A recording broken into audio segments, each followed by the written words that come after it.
The temperature was 41 degrees above zero at 10 o'clock on the morning of January 12, 1888, in Custer County, Nebraska.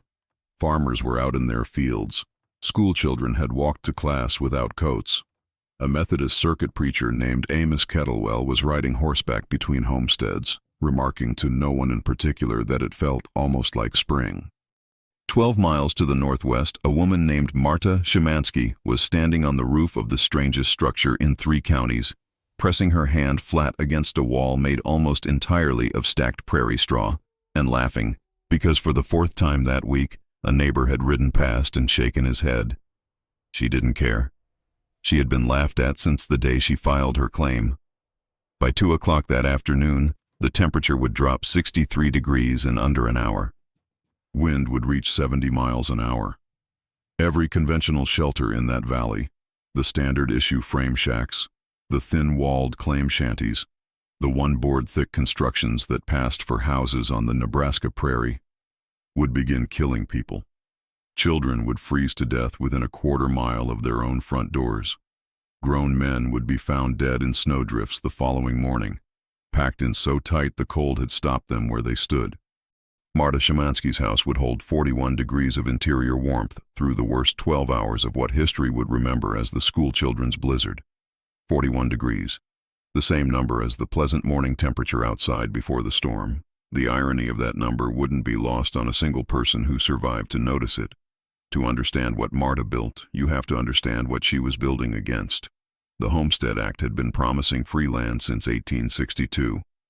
By 1887, the wave of settlement that followed had turned Custer County into a patchwork of claims, some thriving, most struggling, a significant number already abandoned. The land was free. Everything else cost money that most settlers simply didn't have. Marta had arrived in Nebraska in the spring of 1886 with 2 children, $11.40, a broken wagon repaired with wire, and a letter from a cousin in Kearney who had since moved back to Pennsylvania. Her husband Joseph had died of typhoid in a Chicago boarding house 4 months earlier. She was 34 years old, she spoke English with a thick Polish accent, and she had absolutely no intention of dying on the prairie. She filed her claim on 160 acres in Custer County in April.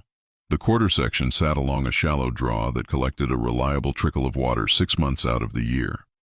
A neighbor named Harlan Briggs, a broad-shouldered Ohio man who'd been working his own land since 1872 and considered himself something of an authority on frontier survival, studied the parcel with her and told her 3 things. First, the water would dry up in August. Second, the draw would flood in spring. Third, she wouldn't last the winter. He wasn't being cruel. On the Nebraska plains in 1887, that was just being straightforward.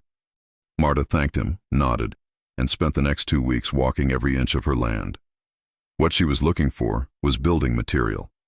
That was the fundamental problem of settling the Central Plains. There was almost no timber. The grand stands of hardwood that eastern settlers had taken for granted simply didn't exist here. You could haul lumber from the railhead at a price that would break a poor family, or you could find something else. Most settlers cut sod. Marta had seen those sod houses going up along the creek bottoms, thick-walled, dark, perpetually damp, smelling of earth and worms. She did not want to build a sod house. This wasn't sentiment. Marta wasn't a sentimental woman. She had outlasted a Chicago winter in a single room shared with 4 other families. What she was thinking about was heat. A sod house leaked warmth through every crumbling joint between the cut blocks. It bred moisture that rotted anything stored inside it. She had heard stories in Kearney from survivors of the great die-up winter of 1886. 300,000 cattle dead across the northern plains because shelters hadn't been ready and the cold had come fast.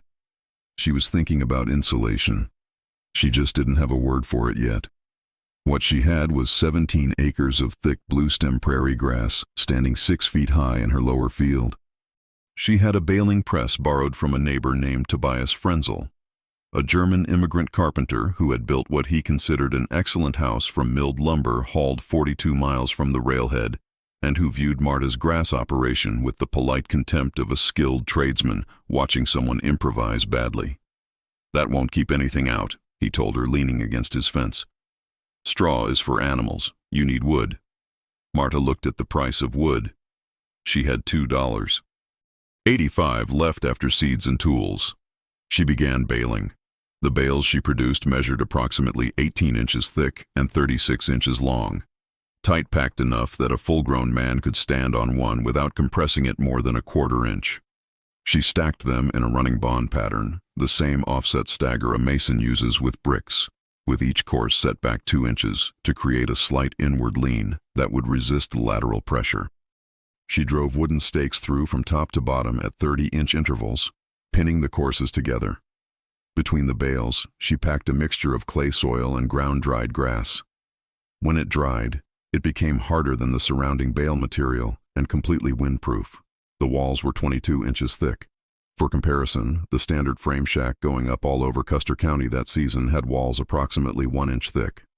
Some of the better-built claim houses had reached 4 inches with interior sheathing. Marta's walls were 22 inches of tightly compressed grass with clay-packed joints. The first thing she had done differently was orient the structure at a 17-degree angle off the standard grid. Everybody noticed. Nobody could figure out why. The reason was wind deflection. She had stood in her lower field in a northwest gale and watched the grass bend in a curved wave that spilled around the draw's natural contour. She was building her walls to match the wind's preferred path rather than block it head-on. Harlan Briggs came to look when the walls were chest-high. He walked around twice, said nothing, then pressed his thumb hard into a clay joint. Nothing gave. "That's an awful lot of work," he said finally, "for something that's going to rot in the first wet spring." "It won't rot," Marta said. He looked at her the way experienced people look at inexperienced people when they're being polite about their doubt. "Everything rots, especially straw." He was not wrong exactly. Wet straw rots with remarkable speed, but Marta had already solved this problem. She built the eaves out 24 inches on every side, creating a shadow line that kept direct rainfall off the wall faces. The roof pitch she set at 52 degrees, nearly a third steeper than anyone else in the valley was building. Rain shed instantly. Snow loaded briefly and slid before the weight accumulated. The whole structure, including the roof framing, which she did build with milled lumber, spending $240 of her remaining money, cost $3.20 total. The remaining 80 cents she kept in a tin box under the sleeping platform. Tobias Frenzel, who had spent $67 building his own house, did not find this funny. If you want to subscribe to this channel, where we document forgotten frontier techniques and the people who use them, now is the time. Every week we bring you the actual history of American survival. Real numbers, real stakes, real people. Hit that subscribe button and join thousands who believe this knowledge is worth preserving. Now let's get back to Marta. Reverend Kettlewell stopped by when she was fixing a repaired corner of the roof framing. He was a lean, weathered Kentucky man who had been riding circuits on the Nebraska prairie for 9 years and had seen more frontier construction than most carpenters. He studied the wall with genuine curiosity and asked, "How do you plan to heat something that thick? The heat won't penetrate." Marta looked at him. "That's the point," she said. Kettlewell sat down on a bale and thought about that for a full 2 minutes. He was working through the difference between a wall that lets cold in and a wall that keeps warmth from leaking out. The standard claim shanty was terrible at both. Thin boards that let outside air pour through every gap, forcing you to run a stove hard enough to replace heat as fast as it escaped. Marta's walls didn't leak. The warmth she generated stayed put. You didn't need as much because you weren't constantly replacing what you'd already burned. "How do you keep the inside from getting too warm in summer?" he asked. "It won't," she said. "The walls hold the cold too, from the night. I close everything up in the morning. It stays 62 degrees inside until midday in August." He stared at her. Then, very carefully, "Mrs. Szymanski, I think most of your neighbors are going to think you've lost your mind." "Yes," she said. "I know." He laughed, a short, surprised sound. He liked her immediately. He would remember this conversation for the rest of his life. By late autumn of 1887, there were 9 family homesteads within 4 miles of Marta's claim, and they watched her building project with a mixture of amusement, skepticism, and a faint undercurrent of something none of them would have named as anxiety. The anxiety came from a simple fact. They had all built conventional houses, and the winter of 1887 to 1888 was already being talked about in the Kearney newspapers as potentially severe. The signs that experienced prairie people read, the thickness of caterpillar fur, the height at which squirrels were caching food, the particular way the October wind came from the northwest rather than the west, were reading like a bad story. Nellie Warwick had read those signs. Nellie was 47 years old and had been on the Nebraska prairie since 1869. She had survived 3 genuine blizzards, 2 drought years, and a grass fire that consumed 11 square miles in 4 hours. She was the most respected homesteader in the valley, and she had been watching Marta's construction with greater attention than she let on. In November, she came to Marta's finished house and asked to be shown through it. Marta took her through every detail. The diagonal door entry, a wind baffle created by cutting the opening at an angle through the wall so that cold air couldn't surge straight through when the door opened. The crown beam that distributed the roof's load evenly across the bale surface, the clay joints, the roof pitch. Nellie ran her hand along the interior wall, which Marta had plastered white with a lime clay mix. She pressed her palm flat against it, felt the particular stillness that a thick wall has, the absence of vibration, the sense of mass. "How much wood do you burn overnight?" Nellie asked. 11 pounds, Marta said, maybe 12 in January. Nellie turned and looked at her directly. "Harlan Briggs burns 60 pounds a night." "Yes," Marta said. "I know." There was a silence. Outside, the November wind pressed against the south wall. It sighed and probed, looking for gaps. There were no gaps. Marta's house sat around them like a held breath. "Can you build another one of these?" Nellie said. "Fast?" "How fast?" "I think we have maybe 6 weeks." Marta studied her. Nellie Warwick was not given to exaggeration. "I can build the walls in 3 weeks if I have help," she said. "I'll get you help," Nellie said. This is the kind of conversation that never makes it into history books because nobody thought to write it down. And yet this is exactly where history happens. 2 women standing in a building that smells of dried grass and fresh clay, doing arithmetic about survival in the space between one sentence and the next. 3 families said yes. The Pokorny family, Czech immigrants Father John and Mother Elżbieta, with 2 teenage sons, had nothing built yet and had been sheltering in a dugout slowly filling with underground seep water. They said yes before Nellie finished asking. Samuel Okafor, a freedman from Tennessee, who had homesteaded in Custer County with his wife Agnes and his elderly mother, said yes after one day's thought. And Hester Lund, a Norwegian widow, 51 years old, who had survived a Norwegian mountain winter and 2 Great Plains winters, looked at Marta's house with the evaluating eye of someone who had been cold in serious ways and said yes immediately, then went home and started cutting bales. Working together with Marta directing and the Pokorny boys doing the heavy stacking, they raised walls for 3 additional houses in 22 days. The construction moved faster because Marta had learned efficiencies the first time: how to pre-cut and pack the joint material, how to drive stakes most efficiently, how to cut the diagonal door entry with minimal waste. The Pokorny and Okafor houses went up in 7 days each. Hester Lund's house, which she insisted on building slightly larger, 22 by 15 feet of interior space, took 9 days. Total material cost for all 3 houses, under $12. Harlan Briggs watched the last walls go up from a distance of 200 yards and did not say a word. Tobias Frenzel dismounted at the Pokorny house when the walls were chest-high and examined the construction with professional attention for 20 minutes. He pressed joints, tested stake alignment, studied the corner bracing Marta had developed, diagonal stakes at each corner to resist racking forces in high winds. He nodded very slightly, remounted, and rode away without saying anything. This was, from Tobias Frenzel, the equivalent of considerable praise. The houses were finished December 18th. The 4 families moved in within the week. The temperature dropped to -14 on December 27th.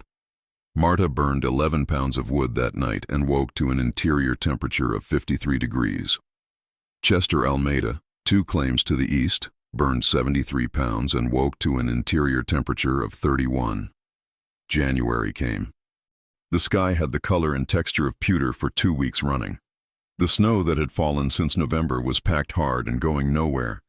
The draw that Harlan Briggs had said would dry up in August had indeed dried up in August, and had also refrozen into a serviceable ice source that Marta was cutting into 20-pound blocks and storing in a root cellar she had dug adjacent to the north wall of her house. The north wall's coolness kept the cellar between 28 and 32 degrees through December without any additional effort. She was not running experiments. She was just living in a house that worked. January 12, 1888, dawned warm. This should have been suspicious. It wasn't, or not to most people. Settlers had learned to be grateful for warmth whenever it appeared. The temperature at sunrise was 27 degrees, cold, but not bitterly so. By mid-morning it had climbed to 41. The air was still. The sky was a pale, thin blue that didn't quite look like any other January blue. The children walked to the schoolhouse without their heaviest coats. Reverend Kettlewell set out on horseback to make afternoon calls. Chester Almeida's oldest boy, 13 years old, was sent to carry eggs to the Warwick farm, a mile and a half away. Harlan Briggs was out mending fence on his west line, his coat tied behind his saddle.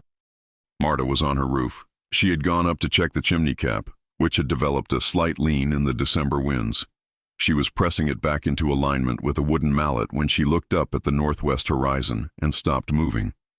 The cloud bank was already above the horizon line, not approaching, simply there, in the way that plains storms can seem to materialize rather than advance.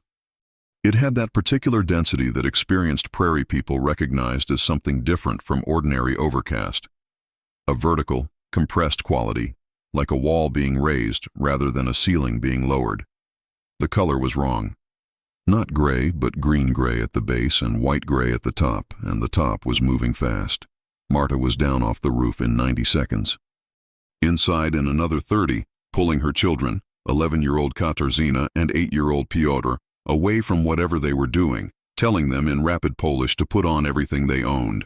She was lighting the stove. She was pulling the interior shutters across the 2 small windows. She was barring the door. She did not know the temperature was about to drop 63 degrees in less than an hour.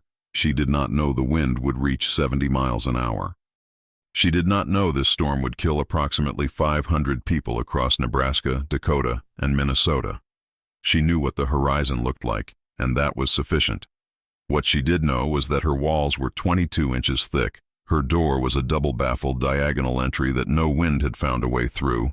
Her stove was lit and drawing cleanly, and she had 1,100 pounds of dry wood stacked against the south interior wall. She knew her chimney cap was now straight and her roof pitch would shed snow before accumulation became dangerous. She was ready. The storm hit the valley at 2:17 in the afternoon. Marta heard it arrive, not a gradual escalation, a wall of sound that struck and then kept striking, a sustained physical impact audible as a massive inhalation followed by a roar that didn't stop. The house shuddered. Not structurally. The walls didn't move. The shudder was more like vibration, the way a large bell responds at the first strike. Then the roar settled into a continuous scream that would last 12 hours without meaningful pause. If you followed this story this far and you believe this kind of history deserves to be preserved, the real numbers, the real stakes, the real names, this is the moment to subscribe to this channel. Help us keep documenting what the frontier actually looked and felt and sounded like. Subscribe now, and let's get back to that night.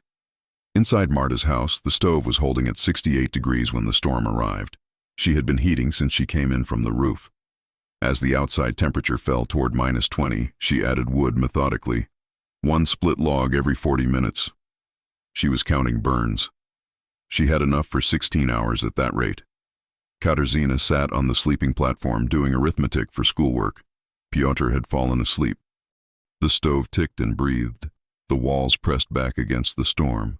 2 miles away, the situation was different. Chester Almeida's frame shack, with its 1-inch walls, had begun hemorrhaging heat within 10 minutes of the storm's arrival. The gaps in the shiplap boards were now admitting a continuous infiltration of wind-driven snow that accumulated on the interior walls and floor, and as it melted from the stove's heat, it made the floor wet and then cold. Almeida and his wife and 4 children were burning wood as fast as they could split it. By 6 o'clock, with the storm still at its peak, the interior temperature of their house was 33 degrees. They were wearing everything they owned and still cold. Harlan Briggs had not made it back from his west fence before the storm hit.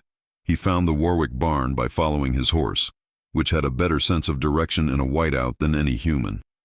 He was safe, but his horse had taken a wire cut in the zero-visibility snow, and Briggs himself had a frostbitten right ear and 2 fingers that would ache in cold weather for the rest of his life.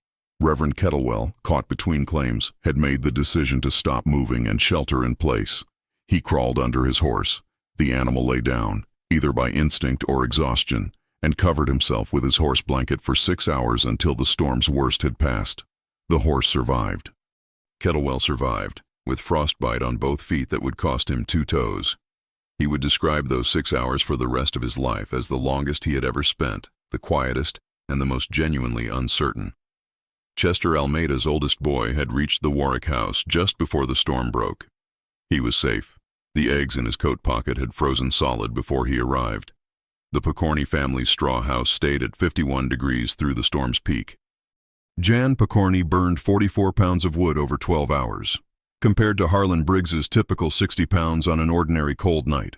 The Okafor family held at 46 degrees, slightly cooler because Samuel Okafor had left a small ventilation gap in his door baffle that Marta would seal for him the following week. He burned 38 pounds through the night and never felt seriously at risk. Hester Lund's house stayed at 58 degrees through the worst of the storm. She burned 31 pounds of wood. At about 4 in the morning, when the storm was easing from a howl to a sustained groan, she made herself a cup of tea and sat by her stove reading a Norwegian Bible she had carried from home. Not a single person in a straw house was hurt. The morning of January 13th broke clear and desperately cold, -23 at sunrise, a brilliant hard sun turning the snow into a landscape of broken mirrors. The drifts were enormous, 12 and 14 feet against the southwest faces of structures, tapered back on the northeast like frozen waves. Marta came out at first light and stood in the snow up to her thighs, looking around. Her roof had shed its load cleanly. The walls showed no damage. The clay joints had held. The diagonal door entry had a drift immediately outside the outer door, but nothing had gotten through the baffle to the inner door. The chimney cap was still straight. The first person to reach her was Nellie Warwick, walking with Harlan Briggs, whose frostbitten ear was wrapped in cloth torn from his shirt. He stopped 20 feet from Marta's house and looked at it. The undamaged walls, the clean roofline, the complete absence of structural damage. He looked at Marta. "What was your temperature last night?" "Interior. 41 when I woke up," she said. "About 3 in the morning. I added wood. It came back up." Briggs was quiet. He was a man who had spent 15 years on the plains and believed he knew what worked and what didn't, and he had been wrong about this in a way that could have mattered very badly to several people. That knowledge was sitting on him visibly. "How much did you burn?" he asked. 96 pounds total," she said, "for the whole night." His own house had burned 211 pounds. His wife, alone through the storm, had kept the interior at 38 degrees by burning almost continuously. She was unhurt, but she had been frightened in a way she hadn't been since 1880. Harlan Briggs looked at the straw walls, at the smooth plastered interior visible through the open door, at the small column of smoke still rising from the straight chimney cap. He was doing the math. 96 pounds versus 211. 22 inches of wall versus 1 inch of board. 41 degrees interior versus 38, on a night when the outside had hit -23. How long would it take to add straw wall insulation to an existing frame house? He said. Marta looked at him. This was not an apology. Harlan Briggs was not a man who apologized directly. This was better than an apology. This was a practical question, which meant he was already past the point of debating whether she had been right. Depends on the house, she said. A standard claim shack, maybe 4 days. If you have help. I'll have help, he said. Nellie Warwick, standing at Marta's shoulder, said nothing.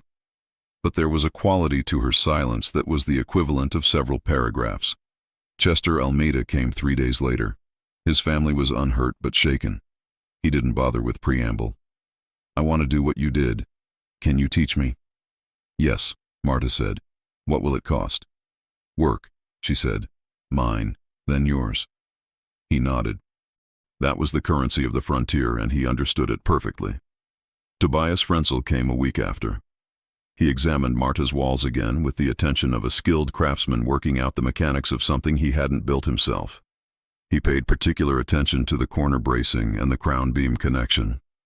"The joinery is crude," he said. "Not unkindly, just accurately." "Yes," Marta said, "but it held."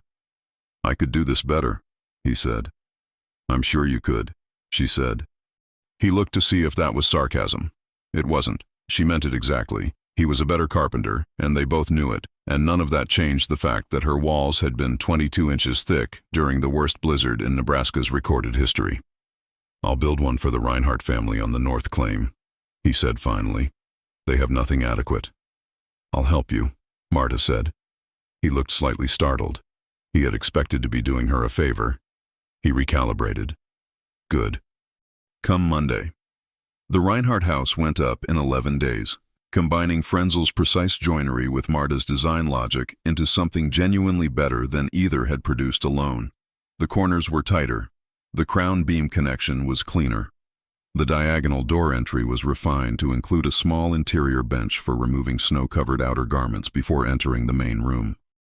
Frenzel added deep-splayed window reveals that let more light in while maintaining the insulative value of the thick wall.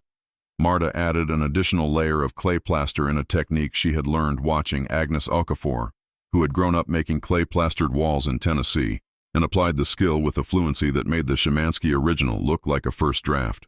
By spring of 1888, there were 11 straw wall houses in Custer County. By 1890, the technique had spread to 3 adjacent counties and been written up in the Kearney Daily Hub as a new construction method for the prairie. The article mentioned the success of the style without naming Marta. It referred to her only as a woman homesteader of Polish extraction. She kept the newspaper. It is still in the possession of her great-great-granddaughter, who lives in Lincoln, Nebraska. The physics of what Marta built were not formally understood until much later, but they were real and measurable. Modern building science calls what she achieved continuous insulation, the R value of a tightly packed straw bale wall, the measure of resistance to heat flow, is approximately R30 per foot of thickness. Marta's 22-inch walls provided roughly R55 of total insulative value. The standard 1-inch frame shack of 1887 provided somewhere between R2 and R3. That difference meant Marta's house was losing heat at roughly 5% of the rate her neighbors' houses were. Every log Chester Almeida burned trying to stay warm, Marta was achieving the same result with 1/20th of the fuel. The technique she had independently developed is now called straw bale construction, recognized by modern engineers as one of the most efficient low-technology building methods ever documented. The Nebraska Sandhills were the first place in North America where it was practiced systematically. The first documented straw bale structures in North American history were built there in the 1880s, within a decade of this story. Researchers at the University of Nebraska have tested the thermal performance of historic straw bale walls and confirmed insulative values consistent with what Marta's neighbors experienced on the night of January 12, 1888. The cultural parallel is striking. Adobe in the American Southwest, rammed earth in northern Africa, cob walls in Wales and Ireland.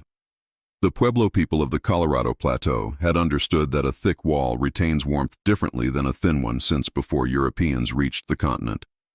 What Marta Szymanski discovered on the Nebraska prairie in 1887 was something human beings in resource-limited environments have been discovering and rediscovering across centuries. Mass, not just barrier, is what protects you from extreme weather. The wall that stops cold is one thing. The wall that holds warmth is another thing entirely. And the second wall is the one that keeps you alive. Harlan Briggs added straw bale insulation to his existing frame house that March and April, working with his 2 sons. His house, which had previously required 60 to 80 pounds of wood on cold nights, settled to 35 to 40 pounds after the insulation went on. 2 cords of wood per winter he no longer had to cut, haul, split, and stack. He rode to Marta's house in early May, when the prairie was greening up, and the draw was running water, and the world smelled like the particular earth and green smell of a Great Plains spring. He came alone. He sat his horse at the edge of her yard for a moment before dismounting, looking at the house. Still solid, still clean, the white, plastered interior visible through the open door, the chimney cap still straight. Marta came out and waited. "I was wrong," he said, not apologetically, just as accurate accounting. "I know," she said, also not unkindly, "just accurate." He nodded. He looked out at the draw, at the green grass already coming up along the meltwater's edge. 14 more families coming into this valley this summer from the land office, he said. "I told them to come talk to you first." "Before they build anything?" she said. "Before they build anything," he said.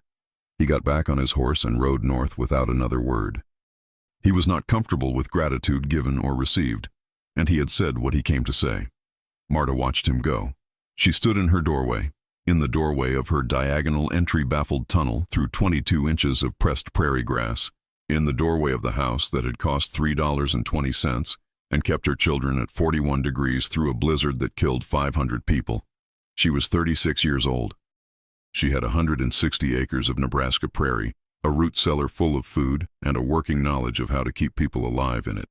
The school children's blizzard of January 12, 1888, killed a confirmed minimum of 235 people in Nebraska alone, with total deaths across affected states estimated between 400 and 500. The majority of victims died within short distances of shelter, some within yards of their own front doors, disoriented in zero visibility conditions that turned familiar ground completely alien. The speed of the temperature drop was the storm's most lethal characteristic because it caught people outside without adequate clothing and moved too quickly for many to reach safety. The straw bale houses in that Custer County draw are not recorded in the storm's casualty documentation because none of their occupants were casualties. Reverend Kettlewell, who lost 2 toes to frostbite and who had once sat on one of Marta's unfinished bales and thought for 2 minutes about what it meant that a thick wall kept warmth in rather than just cold out, wrote about the storm in his circuit journal. His entry for January 13, 1888, ends with a single sentence: "Mrs. Szymanski's house was, as she said it would be, sufficient." Tobias Frenzel went on to build 7 more straw bale structures in Custer County before 1895. Each incorporating refinements that combined his carpentry precision with Marta's original logic. He never claimed the design as his own. When people asked where he had learned the technique, he said Marta Szymanski's name clearly and without qualification, which, from a man of his particular professional pride, was a form of respect that everyone who knew him understood. Agnes Okafor's clay plaster technique spread laterally through the community, the way survival knowledge has always moved on the frontier. By demonstration, by necessity, by the irreplaceable weight of having watched something work when it mattered most. Marta Szymanski proved up on her homestead claim in 1891, receiving her patent deed after 5 years of residence and improvement. She farmed the land until 1912 and then deeded it to her daughter Katarzyna, who had been 11 years old on the night of the blizzard and who remembered clearly the particular quality of warmth inside those thick walls while the world outside went white and murderous. The original straw house stood until 1923, when it was pulled down, not because it had failed, but because the family wanted a larger structure. The walls, when they were opened, were found completely intact. No rot, no structural degradation, no loss of the clay joint material that Marta had ground by hand between 2 flat stones 36 years earlier. The bales themselves had compressed slightly over the decades but remained solid and coherent.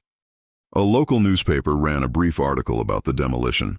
It described the walls as remarkably preserved and of unusual construction, and mentioned that the original builder had been a woman.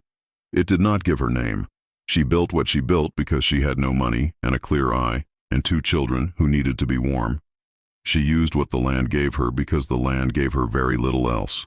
She didn't do it to prove a point or win an argument or be remembered. She did it because it was November in Nebraska and the walls needed to go up before the cold came. The cold came anyway. It always does. And the walls held. That's the only measure that ever mattered on the frontier. And if you think about it, really sit with it for a moment, it might be the only measure that matters anywhere, in any era, in any kind of building.